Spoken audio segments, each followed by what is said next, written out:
विठ्ठलाच्या दर्शनासाठी लाखो वारकरी पंढरपुरात आता दाखल होत आहेत। अगदी तहान भूक विसरून हजारो वारकरी रांगेत उभे आहेत।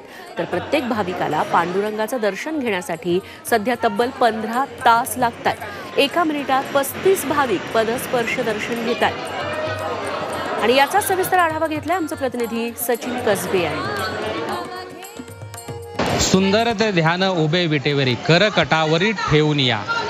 आपण बघतोय विठुरायाचं हे सुंदर रूप आहे आणि आषाढी एकादशीच्या सोहळ्यासाठी हे सुंदर रूप पाहण्यासाठी या विठुरायाच्या चरणावर मस्तक ठेवण्यासाठी राज्यभराच्या कानाकोपऱ्यातून भाविक पंढरपूरमध्ये जमा झालेले आहेत। आषाढीचा सोहळा खरं तर उद्या साजरा होणार असला तरी संपूर्ण पंढरी नगरी आज विठुमय झाल्याचं चित्र आपल्याला पाहायला मिळतंय।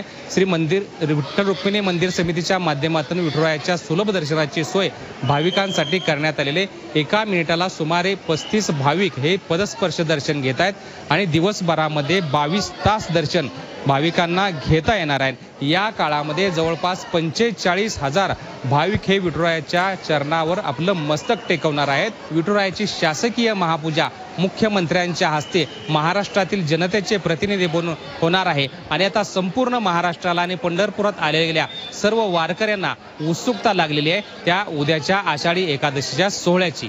कॅमेरा पर्सन राजू मिसाळसह सचिन कसबे, विठ्ठल गाभारा, पंढरपूर। आषाढी एकादशीच्या निमित्तानं पंढरपूर हे वारकऱ्यांनी चांगलंच गजबजून गेलंय। तर चंद्रभागेच्या तीरावर वारकऱ्यांची मोठी गर्दी झालेली पाहायला मिळते। याचं मनमोहक दृश्य ड्रोनद्वारे टिपलेलं आहे। त्याचं सौजन्य आहे प्रशांत खिल्लारे यांनी।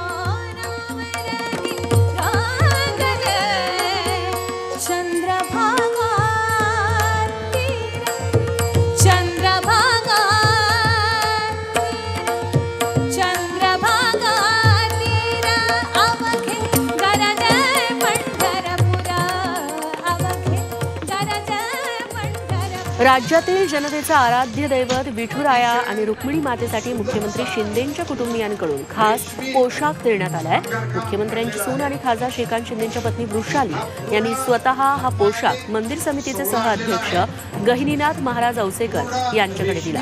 आषाढी एकादशीच्या शासकीय पूजेवेळी विठ्ठल रखुमाईला हा पोशाख नेसवला जाईल। सुंदर असा केला।